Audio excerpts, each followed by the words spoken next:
खुलुमबाय नोंथांमोनखौ बयखौ बरायबाय दिनै 26 सेप्तेम्बर 2023 बारायजाय मंगलबार फैदो दिननि खौरांफोरखौ बेखेवनोसै।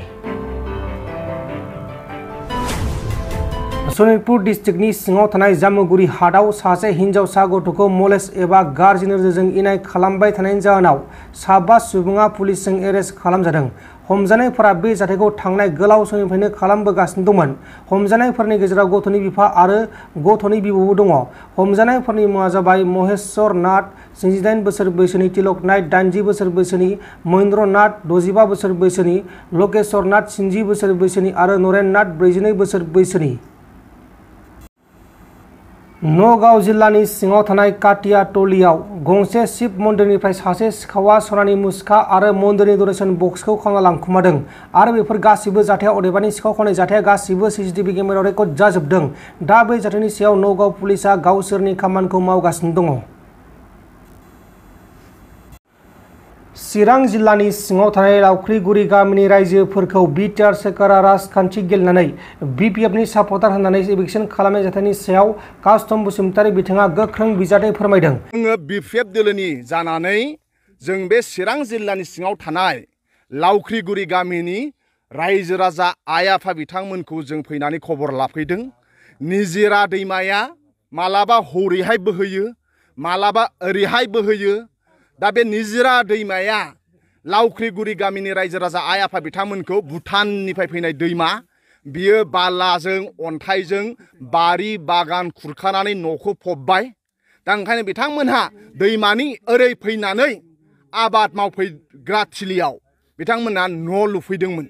मानो होनबा हरैहाय निजिरा दैमाया बालाजों बुफबजोबनानै न' बां बुफबजोबनानै दोनदों। दा ओंखायनो बिथांमोनहा हरैहाय दैमानि हरैहाय बिथांमोना हायानो गैला जेथिया, न' बिथायानो गैला जेथिया, गोदोनिफ्रायनो आबाद मावग्रा बिथांमोननि थिलि दङ, आबाद थिलि। एखे गामि बे लावख्रिगुरि गामिनिनो दैमानि हरैहाय बिसोरो दालां गैयिनि थाखाय ओंखायनो हरैहाय बिसोर रायजो जायो गोदोनिफ्रायनो। नाथाय दैमानि हरैहाय गोदोनिफ्रायनो बिथांमोना आबाद मावबोबाय थादों।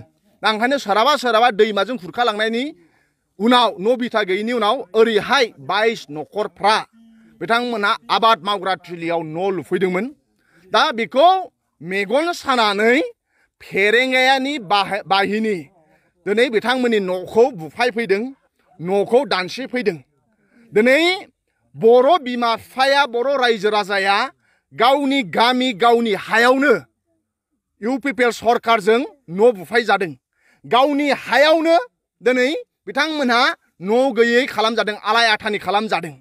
दा ओंखायनो दिनै बिथांमोना जोबोद दुखुनांथाव। बर' बिमानि मेगनाव मोदै बोहैगासिनो दङ। बिथांमोना इसां गोबावनिफ्रायनो रायजो जाबोनानै दिनै गथ' गथाय उन्दुनो थाखाय न' गैला। दा बिथांमोनहा थिंफोरा दानसि जाजोब्बाय। दा ओंखायनो बिथांमोनजों अयनाय जादों। आरो फरेस्ट दुलार एक मथे 2005 मायथाइनि सिगाङाव रायजो जानायजों बर'फ्रा थागिबि ना, बर'फ्रा थागिबि। आरो बे बड'लेण्ड, बे बर'नि देश, बिनो जों बावनो रायजो जानो नांगोन। आरो फरेस्ट दुलार एकआबो बिथांमोनखौ मा होनो अधिकार होदों। मानो होनबा 1990 सननिफ्रायनो बिथांमोनहा बाव रायजो जानाय, बाव बिसोर आबाद मावो। दिनै आबाद मावग्राफोरानो गावनि हा थिलियाव जुदि न' लुनो मोन्थाय गैयाब्ला बेसेबां दुखुनांथाव बाथ्रा। दा दिनै बिथांमोना थानो थाखाय न' गैया। आरो गावसोर खालामनानै लायाखै, नेचारेल केलामिटिस, दैमायासो बिथांमोननि न'खौ खुरखादों। आरो दैमायासो, आरो बेखौ सरकारा, दैमाया खुरखाबाय जेथिया सरकारा बिथांमोनखौ बेबस्था खालामनांगौमोन, खालामनानै होआखै।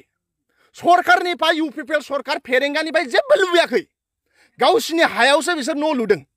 न' लुनायखौबो बिथांमोना मेगन सादों। आरो बुंबावदों फेरेंगानि स्टेटमेन्टआ जे 22 घर जाय न'खरफ्रा दैमानि ओरै बारनानै न' लुफैदों बे बिपिएफनो। फरेस्ट दुलार एकआ ना बिपिएफ ना इउपिपिएल, ना गोसोम ना गुफुर, फेरेंगाया बेसेबां अधिकार दङ बे लावख्रिगुरि गामिनि रायजो राजा आइ आफा बिथांमोनाबो बेसेबां अधिकार दङ। इभेन फेरेंगाया जोनोम जायैनि सिगांनो बिथांमोना बे हायाव आबाद मावो होनदों। फेरेंगाया बड'लेण्ड बिटिसि ओनसोलाव गैयैनि सिगांनिफ्रायनो बिथांमोनहा बाव आबाद मावनानै रायजो जानानै दङ। दा दिनै फेरेंगाया मा सावैसों बिथांमोनखौ बिपिएफ दोलोनिखाय होखारदों होनखो? बिपिएफ दोलोनिखाय होखारदों, बे मोनसे जुक्ति जानो हायो नामा?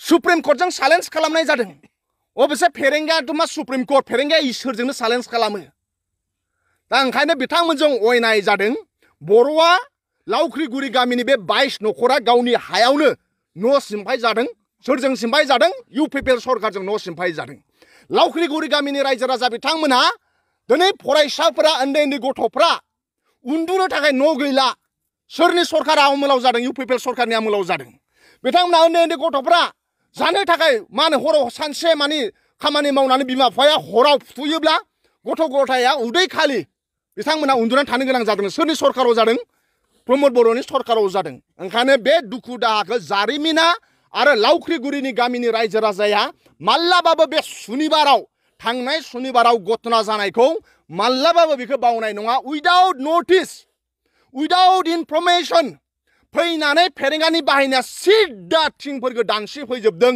बिथांमोननि न' बेसादाव गोबां रायजो जानायनि बेसाद दंमोन दानसि जोबलांदों सावलांजोबलांदों दा बिराद बिथांमोना लस जाबाय दा बे दुखु दाहाखौ बे लावख्रिगुरि गामिनि रायजो राजाया मालाबाबो बावनाय नङा जेरै फेरेंगाया लावख्रिगुरिनि गामिनि रायजो राजा आइ आफा गथ' गथायखौ मेगनाव मोदै फुगार होगासिनो दङ बेखौ फैबाय थानाय समाव लावख्रिगुरि गामिनि रायजो राजा आइ आफा बिथांमोनहाबो बेखौ मा होनो फिन खिथिर लाफिनगोन नङा होमबा खिथिर लाफिननांगोन नङा होमबा दिनै बे बिमानि मेगननि मोदैखौ नाय आरो बे उनाव नङा उनाव कारेन्ट दङ कारेन्ट आसाम सरकारा कारेन्ट हरनाय बै कारेन्टआव नाय कारेन्टआबो फैदों नङा होमबा दा बाव कारेन्टआबो गोदोनिफ्रायनो दङ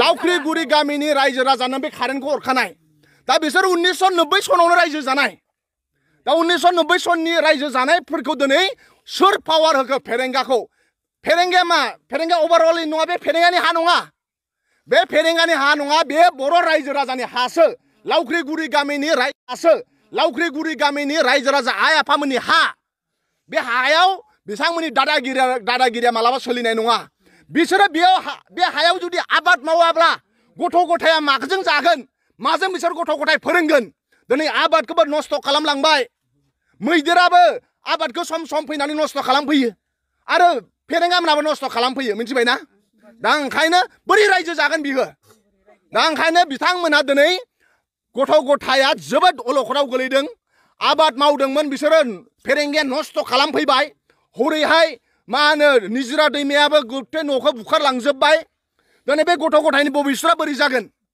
मा होनो सुनिबारनिफ्राय दिनै देवबार समबार सानथाम जाबायनो गथ'फ्रा सोरबा सोरबा ओंखाम मोनजायाखै दै मोनलोङाखै ओरैनो दङ सानथाम गथ'फ्रा बिमा बिफाफ्रा सोरबा सानथाम जाबाय जाहैदों न' सिमफाय जानानै ओंखाम मा होनो दालि माइरं जा दंमोन बेखौ दानसिलांजोबनानै सानथाम जाबाय गथ' गथाय आइ आफा बिथांमोना ओंखाम जाया मालासिनो दा बेबादि अयनाय जादों लावख्रिगुरिनि रायजो राजाजों अयनाय जादों प्रमोद बर' बे जारिमिना मालाबाबो निमाहा होनाय नङा प्रमोद बर' आरो फेरेंगानि दैदेननायाव बर' रायजो राजाया गावनि हायावनो न' सिमफाय जादों बर' रायजो राजाया गावनि हायावनो थानो थाखाय होखार जादों बर' फिसा हौवा फिसा हिन्जावा गावनि हायावनो न' गैयै जादों बे जारिमिनाव थागोन 100 बोसोर 200 बोसोरनि उनावबो प्रमोद बर' आरो फेरेंगाखौ बेखौ लावख्रिगुरिनि गामिनि रायजो राजा आइ आफा बिथांमोनहा बेखौ गोसोआव लाखिबाय थागोन ओंखायनो जों बिपिएफ दोलोनिफ्राय मानाव गेदेर हाग्रामा महिलारि सारा जोंखौ फैनानै लावख्रिगुरि गामिनि रायजो राजा आइ आफा बिथांमोननि दुखु दाहायाव खबर लानो जों थिनहरदों मैया जोंहा उदालगुरियाव मिटिं दंमोन बेनि थाखाय फैनो हायाखै दिनै जों फैनानै खबर लाफैदों आरो बिथांमोना बाव आबाद मावनो नांगौ आबाद मावनानै फिसा फिसौखौ स्कुलाव फोरोंनो नांगौ आबाद मावोब्लासो न'खरा इक'नमिक माबा जागोन जोंहा साख्रियाल खम दङ आबादारि जोङो दा ओंखायनो आबाद मावनो मोननांगोन आबाद मावनानैसो न'खरा खरसा सोलिगोन ना दा ओंखायनो बिथांमोना आबादारिफोरनो जुदि आबाद मावनो साख्रि गैया जों आबाद मावनो नांगोन दा ओंखायनो बिथांमोना आबाद माव आरो गथ' गथायखौ स्कुलाव फोरोंफिन नोंथांमोन दिननि खौरांफोरा बेखिनिल'मोन बेखिनिसिम नायनायनि थाखाय नोंथांमोननिसिम रोजा रोजा साबायखर गोजोन्थों एसेनोसै जय बर' हारिनि